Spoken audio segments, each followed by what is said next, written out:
I woke up to a message today that a chap I used to go to school with is running for MP as well.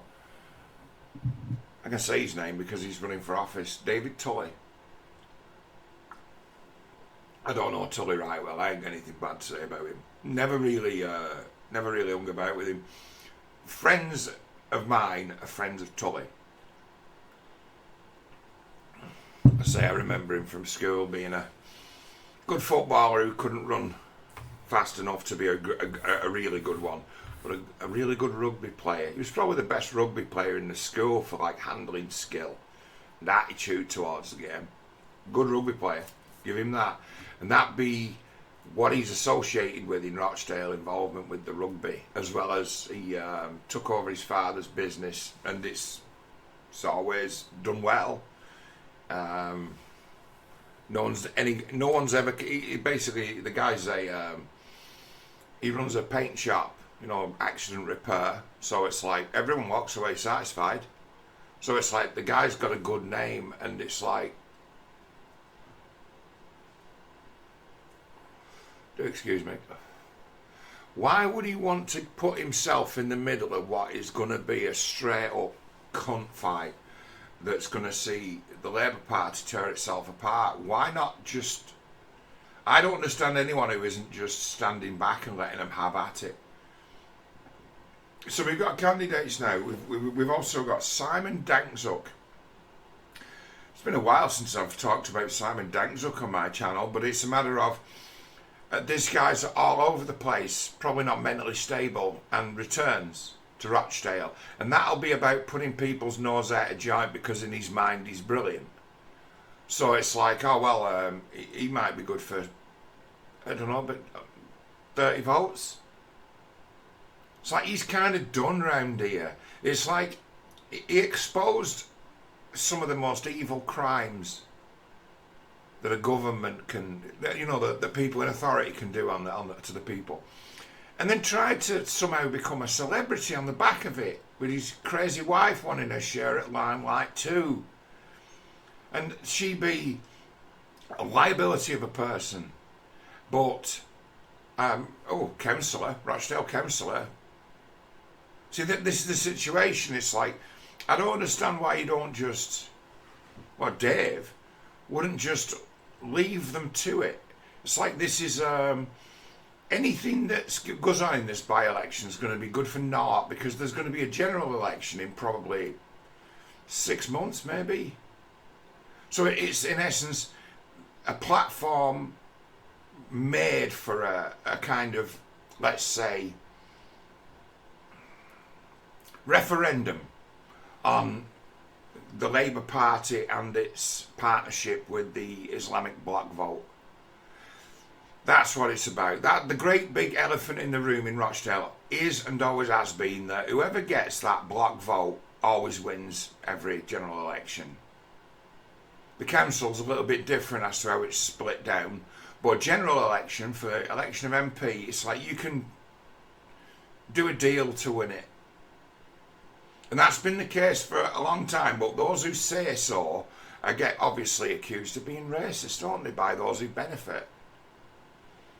So that's what the situation is. It's like the Labour Party have managed to deeply offend the activist core that they rely upon to keep things in line in a place like Rochdale.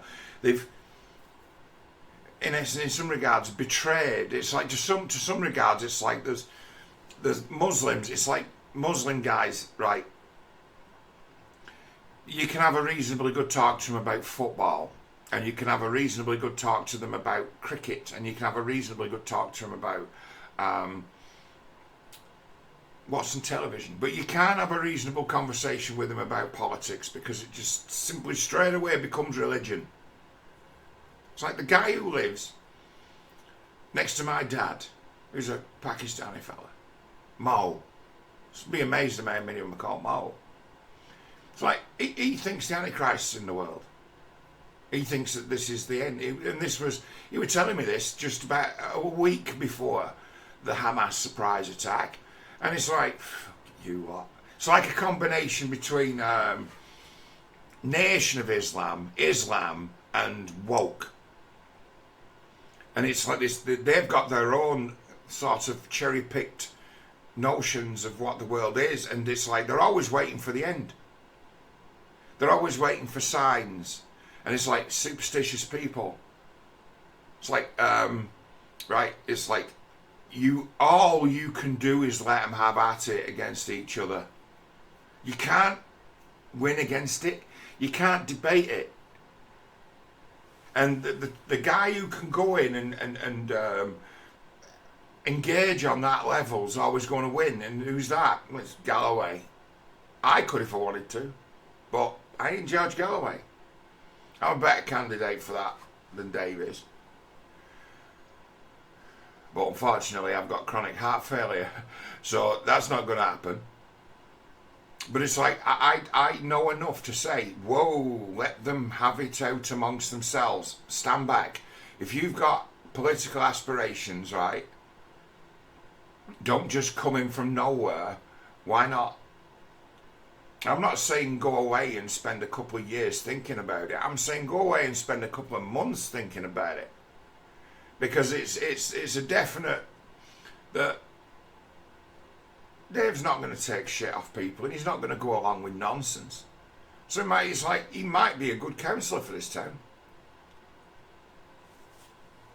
It's like, stay on board, for fuck's sake, stay on board. But it's like, let them have this out amongst themselves, and then, see what's left. See what's left of the Labour Party. Now they're all panicking. Now they're all frightened. No. Angela Rayner crying today. She's frightened of the Palestinian activists. And it's like, Labour's real problem with Palestinian activists is that they won't stand up to them. And nothing they do is ever going to be enough. And what does it matter if the leader of the opposition in the UK comes out and denounces Israel? What does it matter? Can he do something? No. So it's like, Labour have found themselves in an unwinnable struggle because they won't stand up to them, and they won't. To attempt to reason with them would be a mistake that would make them even more angry, because, like I say, these guys are invested. How many 100,000 do they reckon are going to turn up to that anti-Israel march today in London? It's like, you've got a motivated population who've all jumped on a bandwagon. It's like, there's no going up against it. Good luck versus political Islam. There's not even a fight to be won. There's never a fight to be won in Rochdale, politically, because the Islamic bloc vote always wins, and now the Islamic bloc vote's looking at being hijacked or going to war with itself. It's like, why not just let them? Why not just let them have at it? Because they're going to. They're going to have at it. The Labour Party are frightened. It was Monday. Was first when I made that video the other day. Had I been visited by a canvasser by then? I have. I was visited by a Labour Party canvasser early in the week. Beautiful woman. Turns up at my front door. A little cute one who wasn't from round here. You could tell by her accent she was from somewhere a bit more leafy. Probably South Manchester. We'd like to ask you, who do you intend to vote for in the next general election? And I said, I'm going to vote for George Galloway, and so should you. But obviously she wouldn't be registered to vote in Rochdale, because the thing you don't understand, none of you get, the Labour Party is a conglomerate, a national movement, a national organisation. And they'll hit us from all sides. They'll use the press. They treat the local elections like national elections, and usually they won't fight them on local issues, and if you try to fight them on local issues, they just accuse you of being racist. So they always fight a local election on national issues. So a young Labour activist, if I'd have said, oh, well, I'm thinking about it, and she tried to convince me she'd be talking about the failings of the Tory government and blaming everything on them, because that's how they fight a local election. This time, they've got no chance of forcing that narrative on anyone. No chance.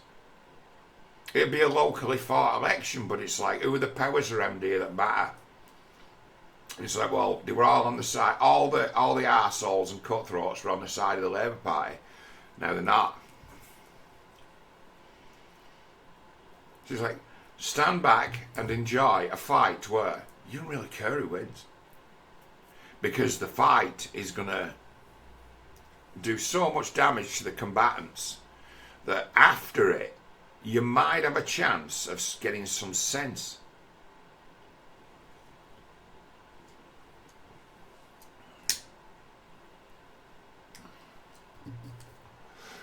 Now is not the time to be attempting to forge anything new at all. This is a time of destruction. So it's a matter of let it happen, stay clear of it.